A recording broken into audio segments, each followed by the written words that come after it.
یزید کو 1000 کا لشکر دے کے بھیجا کہ ان کو روکو اور پانی سے دور کر دو.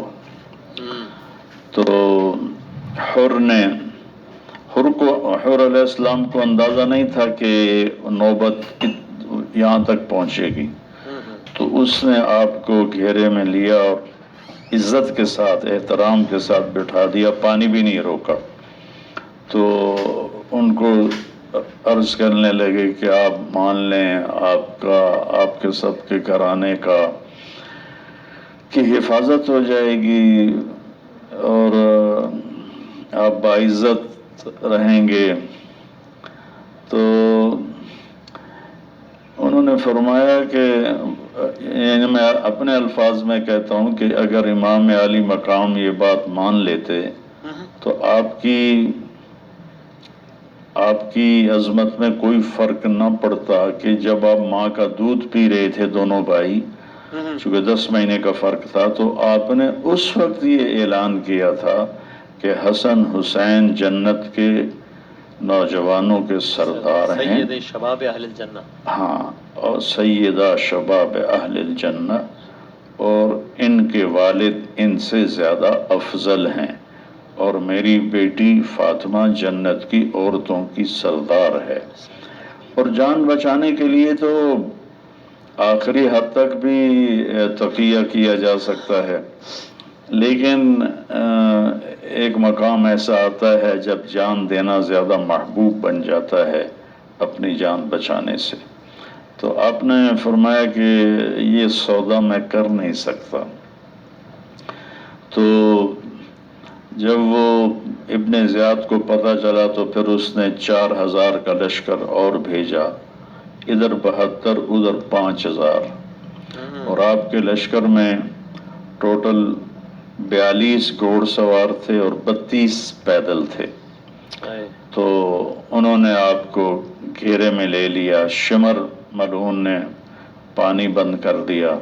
جب آپ کی نظر شمر پہ پڑی تو آپ نے کہا اللہ اکبر اللہ اکبر اللہ اکبر، صدق اللہ ورسولہ، سچ کہا اللہ کے رسول نے. شمر کو نا یہ جو پھل بیری نہیں ہم کہتے برس کی بیماری ہے، وہ تھا کالے رنگ کا. تو اس کو وہ سفید داغ تھے.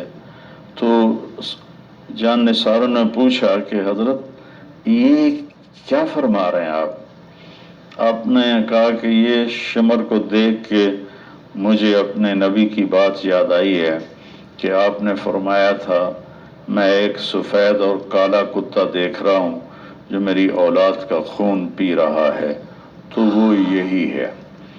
مجھے خیال آتا ہے یہ اللہ کی طرف سے نا یہ قربانی ہونی تھی. پہلی چھری اللہ نے چلوائی اسماعیل کے گردن پر، لیکن اس کو چلنے نہیں دیا، اور اس کی جگہ وہ ایک چھترا ذبح کروا دیا جنت سے لا کر.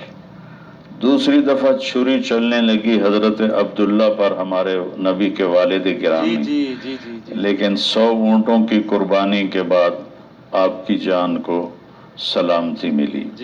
لیکن قربانی یہ بادامی نبی کے دین کے باغ کا پانی ہے، پانی نہ ملے تو باغ خشک ہو جاتا ہے. تو اس پانی تو لگنا تھا. تو پھر یہ نصیب اور بھاگ جاگے حسین کے خون کے کہ وہ چھری جب حسین کا وقت آیا تو چھری چل گئی. اور وہ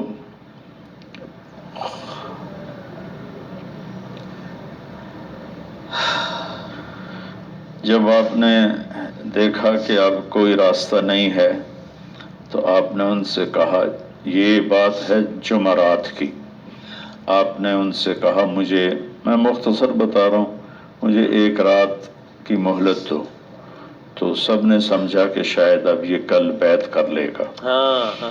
تو انہوں نے کہا ٹھیک ہے ہم مہلت دیتے ہیں. تو آپ نے رات کو سب کو جمع کیا، اپنے 72 ساتھیوں کو، اس میں 16 اہل بیت کے نوجوان تھے. تو آپ نے ان سب سے کہا دیکھو میں نے یہ مہلت اس لیے مانگی ہے کہ آج جمعہ کی مبارک رات ہے، تو ہم سارے اللہ کے سامنے رو دھو کر اپنے اللہ کی رضا کو طلب کریں اور اس کی جنت کو طلب کریں اور کل اپنی جانوں کا نذرانہ پیش کریں۔ لیکن مجھے معلوم ہے کہ وہ صرف مجھے قتل کرنا چاہتے ہیں، تو تمہیں میری طرف سے اجازت ہے کہ اگر آپ لوگ جانا چاہتے ہو تو آپ چلے جاؤ۔ تو ایک نوجوان کھڑے ہوئے، ان کا نام تھا سعید بن عبداللہ علیہ السلام، کہنے لگے حسین کاش میری 100 جانیں ہوتی، اللہ اللہ، اور میں تیرے اوپر ایک ایک کر کے قربان کرتا۔ میری تو ایک جان ہے، ایک وار سے ختم ہو جائے گی، کاش میری 100 جانیں ہوتی اور میں آپ پہ قربان کرتے کرتے کرتے اللہ کے پاس پہنچ جاتا۔ سب نے انکار کر دیا کہ آپ کے ساتھ ہی رہیں گے۔ تو آپ یہ جمعرات کی عصر کا واقعہ ہے کہ آپ اپنے خیمے کے باہر بیٹھے ہوئے تھے کہ آپ کو اونگ آ گئی، تو آنکھ کھلی تو آپ ہنسنے لگے۔ تو حضرت زینب علیہ السلام نے کہا بھائی یہ کوئی ہنسنے کا وقت ہے، موت سر پہ کھڑی ہے۔ کہنے لگے میری پیاری بہن، ابھی اللہ کے نبی خواب میں آئے ہیں، فرما رہے ہیں کہ بیٹا میں آپ کو لینے کے لیے آ چکا ہوں، آپ کے پروٹوکول کے لیے میں آ چکا ہوں۔ یہ میں اپنی زبان میں کہہ رہا ہوں، آپ کے پروٹوکول کے لیے میں آ چکا ہوں۔ تو اگلے دن آپ نے صفیں درست فرمائیں اور بیچ کا جھنڈا جو ہم مشہور ہے عباس علمدار جن کو کہتے ہیں، لیکن رائٹ سائڈ پہ تھے زہیر ابن القین، ایک جھنڈا ان کے ہاتھ میں تھا، اور لیفٹ پر تھے حبیب بن مظاہر، ایک جھنڈا ان کے ہاتھ میں تھا، اور بڑا جھنڈا وہ آپ کے بھائی عباس کے۔ تو آپ نے صفوں کو درست کیا تو زہیر نے گھوڑا آگے بڑھایا اور ان کے قریب جا کر کہنے لگے دیکھو ہم ایک امت ہیں، ایک ملت ہیں، جب تک ہمارے درمیان تلوار نہیں نکلتی، اگر ہمارے درمیان تلوار نکل آئی تو پھر تم ملت سے خارج ہو، تم امت سے خارج ہو، پھر اللہ فیصلہ کرے گا کہ کون ظالم ہے اور کون مظلوم ہے۔ یہ اس وقت نبی کا نواسہ تمہارے سامنے ہے، اپنی آنکھیں کھولو، اپنے کانوں کے پردے کھولو اور دیکھو تم کیا کرنے جا رہے ہو۔ تو شمر نے اس پر آپ کو گالیاں نکالی اور پھر وہ واپس آ گئے۔ تو پھر امام حسین علیہ السلام آگے بڑھ کر ارشاد فرمایا کہ میری آخری بات سن لو، میں تمہارے نبی کا نواسہ ہوں اور میں نے کوئی جرم نہیں کیا، تم مجھے کس لیے قتل کرنا چاہتے ہو؟ اگر تم مجھے قتل کرو گے تو تم دنیا اور آخرت میں رسوا ہو جاؤ گے۔ تو شمر کہنے لگا ہم تمہیں قتل کریں گے، تو آپ ہنس پڑے اور فرمایا اب الموت تخوفنی بے وقوف، تو مجھے موت سے ڈراتا ہے، موت تو میرے اللہ کی ملاقات ہے، اور موت تو میرے اللہ کی ملاقات ہے، تو مجھے موت سے ڈراتا ہے۔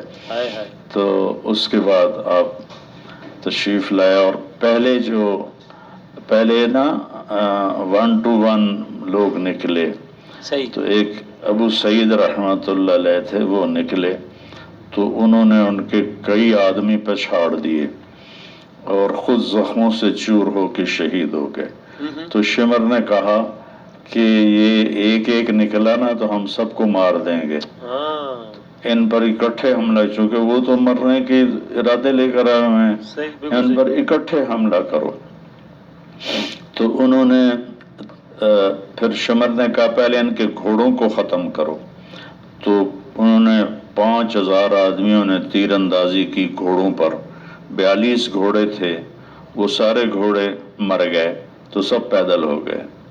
تو اس کے بعد پھر میدان جنگ گرم ہوا۔ اب 72 اور 5000 کا مقابلہ تھا، ایک ایک کر کے گر رہے تھے۔ تو جب زہیر بن کین شہید ہوئے تو کہنے لگے اقبل ہادیا مہدیا الیوم تلقا جدک النبی وعلی المرتضی الابیہ. یہ گرتے گرتے انہوں نے امام حسین کی طرف منہ کر کے یہ شعر پڑھے: آگے بڑھو حسین، آج تیری اپنے نانا سے ملاقات ہے، آج تیری علی سے ملاقات ہے، آج بڑا مبارک دن ہے کہ کہاں ہم جا رہے ہیں، کہاں ہماری ملاقات ہے. تو کرتے کرتے جب سارے شہید ہو گئے اور اہل بیت رہ گئے تو پھر سب سے پہلے آپ کے بیٹے علی الاکبر علیہ السلام نے کہا: ابا میں آپ کو مرتے نہیں دیکھ سکتا، آپ مجھے اجازت دیں میں آپ پہ اپنی جان کا نذرانہ پیش کروں، قربان کروں. تو آپ، ہاں ایک بات بیچ میں رہ گئی، جنگ کے دوران سورج ڈھل گیا تو نماز کا وقت ہو گیا. تو آپ نے سورج کو دیکھا کہ ڈھل گیا ہے تو ہائے کاش میری نبی کی امت یہ ایک واقعی یاد کر لیتی. آپ نے زہیر ابھی زندہ تھے، آپ نے انہیں بلایا اور فرمایا کہ شمر سے کہو تھوڑی دیر جنگ روک دو اور مجھے نماز پڑھنے دو. بھلا اس موقع پہ نماز، جبکہ ایک دن پہلے خواب میں دیکھ چکے ہیں کہ بیٹا لینے آ چکا ہوں. اور اللہ کی قسم اگر وہ نہ بھی پڑھتے نا تو کوئی فرق نہیں تھا، لیکن امت کو میسج دینا تھا نا آل رسول نے، تو میسج ادھورا ہو جاتا کہ نماز چھوڑی جا سکتی ہے. لیکن آپ نے یہ میسج دیا کہ زیر خنجر بھی یہ پیغام سنایا ہم نے تلواروں کے سائے میں بھی سجدے نہیں چھوڑے. تو شمر نے کہا ہم جنگ بند نہیں کریں گے. تو آپ نے اپنے لشکر کو، جو اس وقت کوئی 42-43 باقی رہ گئے تھے، آدھوں کو ان کے سامنے کھڑا کیا اور آدھوں کو لے کر آپ نماز کے لیے تشریف تھوڑا سا پیچھے ہٹ گئے. تو جس وقت انہوں نے سجدے میں سر رکھا ہوگا اور سبحان ربی الاعلیٰ کہا ہوگا تو زمین پہ کیا گزری ہوگی، اور جب آپ نے اللہ اکبر کہا ہوگا تو آسمان اور آسمان کے فرشتوں پہ کیا گزری ہوگی. 1443 سال میں ایسی نماز نہیں پڑھی گئی، ایسی نماز نہ پہلے پڑھی گئی نہ بعد میں پڑھی گئی. آپ نے نماز پوری فرمائی اور سامنے آ گئے، دوسروں کو بھیجا، انہوں نے نماز پڑھی. اس کے بعد پھر آہستہ آہستہ شہادتیں چلتے چلتے اہل بیت کی باری آئی تو میرے علی الاکبر علیہ السلام، امام حسین علیہ السلام کے بیٹے شہید ہوئے.